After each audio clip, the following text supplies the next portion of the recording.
Heat. What is heat? Heat is aggression. Heat is passion. Heat is the will to keep going. Heat is, well... Welcome back everybody to the second episode of Conquering Tekken. After finding my main Reina in the last episode, the topic of today's video is finding out what makes Tekken 8 Tekken 8. The heat system. We're here to learn how the general ins and outs of the heat system work, how Reina can use that heat system to her advantage, and, of course, my journey through the depths of Ranked. Enough sitting around, it's time to conquer Tekken. Some more. Now let's start with the general heat mechanics. Explaining the whole heat system would require its own, if not multiple videos. So I'll try to give you a short rundown of what I've learned over the course of about 2 hours. Heat Burst forces heat with the press of a single button and is an armored attack that can be comboed into. It can be used to gain momentum or to break the opponent's momentum. Using Burst to enter heat consumes 30% of the heat gauge. Heat engagers initiate heat by hitting the opponent with specific moves. In Reina's case, that would be forward 3, down forward 1, 2, Sentai 3, Heaven's Wrath 2, and Unsoku 4. Once heat is active, players can choose between a heat smash and a heat dash as their ender, which depletes the entirety of the remaining gauge. Heat Smash is the cinematic big damage finisher of the two, while Heat Dash works as a combo extender and utility tool. Reina, among a couple of others, is a character with multiple Heat Smashes. If done out of Heaven's Wrath stance, she gains a low hitting Heat Smash that can floor break. It is extremely important to note that all heat options except heat engagers are advantage on block. So once you use any of these, you can be sure it's your turn now. While not advantage on block, heat engagers are plus 17 on hit, which guarantees a nice and meaty mix-up after the run animation. To mix up my opponent after hitting a heat engager, I choose to do Hell Sweep 4 as my low, the other option is just kinda worse, and the standard down forward 2 launcher to be my mid option. In addition to the game's general mechanics, every character gains unique properties and moves while heat is active, and Reina, being a character created specifically for Tekken 8, has I think the most additional heat mechanics out of any character in the game. Starting with her electrics. All Wind God Fists and War God Kicks automatically become electric. This is mainly just a nice quality of life feature for people like me who can't do a clean electric input just like that yet. Secondly, her Heaven's Wrath stance automatically parries mids and highs. These properties specifically lead to a couple of pretty nasty setups, which we'll talk about in a minute. In addition to that, she gains access to new extended strings out of 3, 3+4 and forward 3+4, which are all safe on block. While consuming a lot of heat gauge, these strings deal massive damage on hit and do respectable chip damage on block. Lastly, successfully performing a parry or the whole animation of her Unsoku stance will refund some heat meter. This is a nice add-on, but I don't ever recall using this. After gathering all that information about the heat system and Reina's options, I decided to run some games to see where that would get me. Okay. I can interrupt it, right? Yeah, let's go.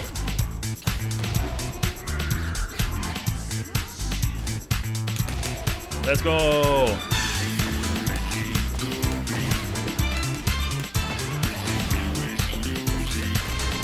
There we go. Yeah, and I'm dead. I died the exact same way. 3 times in a row.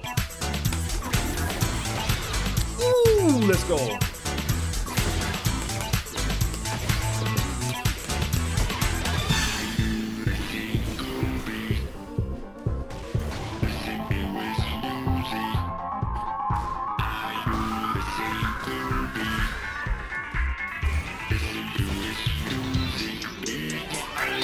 Wait, huh? Yeah, as it turns out, down forward 2 only launches standing opponents, which means that my plan of getting a launcher combo off the mix-up was off the table. So I instead decided to dig a bit deeper and look up Reina tech and gameplay from people who actually knew what they were doing. Now we'll get to talk about Heaven's Wrath stance and its applications in Heat, and let me just tell you, this thing is fucking nuts. Here's an example. The normally launch punishable while standing 4-4 becomes an automatic parry while in Heat.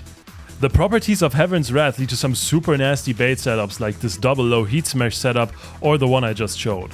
Heaven's Wrath was also the enabler for my new Heat Engager mix-up. After finding out that you can cancel into Heaven's Wrath off Hell Sweep 2, I now had a low with actual pressure after landing it. Yeah, I'm a Yu-Gi-Oh player, man, I didn't read the fucking move. The wild standing 4-4 setup I talked about earlier would become my mid option, but masked by a wave dash to make it harder to read for my opponent. Once Reina connects with anything she can cancel into Heaven's Wrath, it's time to start praying for your life.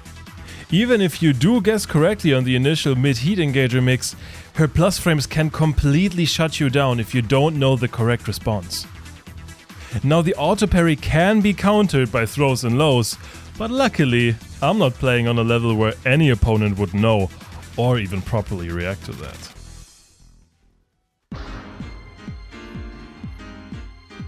Alright, it was about time to jump back into some games.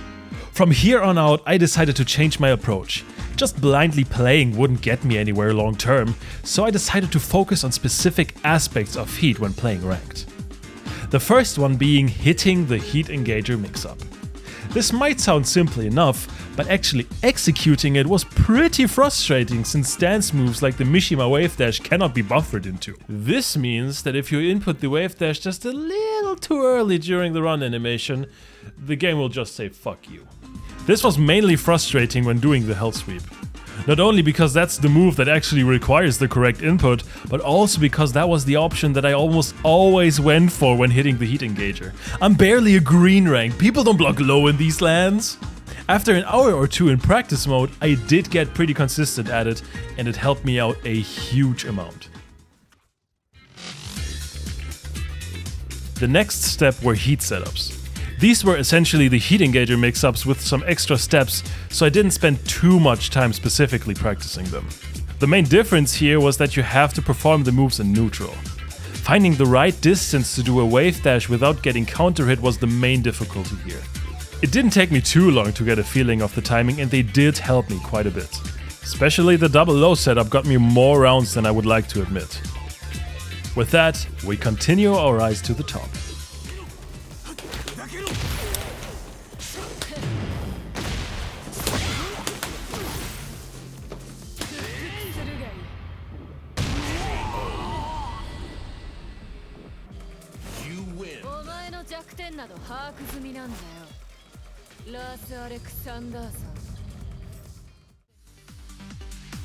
After I was done training Heat setups, I wanted to squeeze out a little more of my character by specifically concentrating on the additional tools.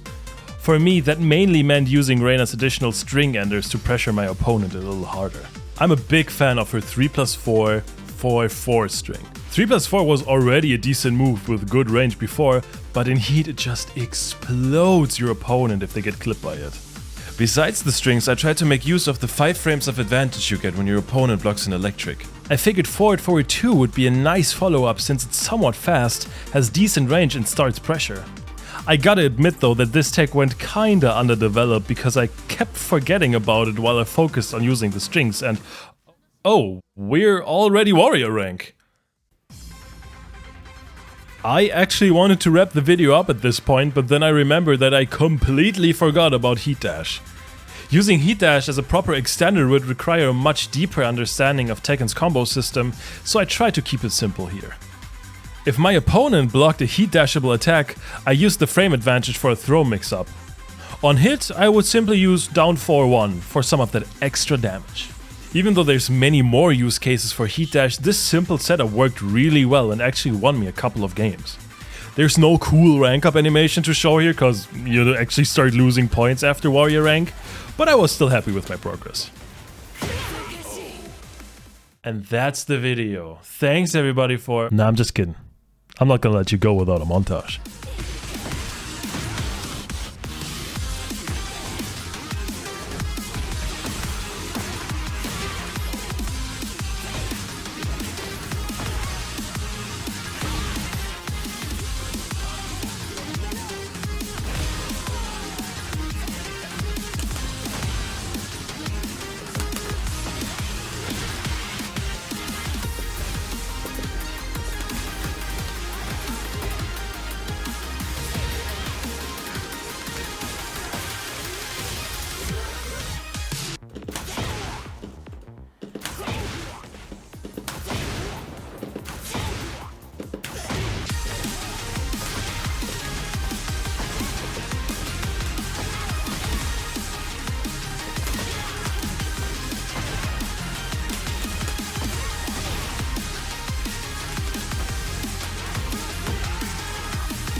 In hindsight, it wasn't the best idea to try and tackle the heat system directly after choosing a main.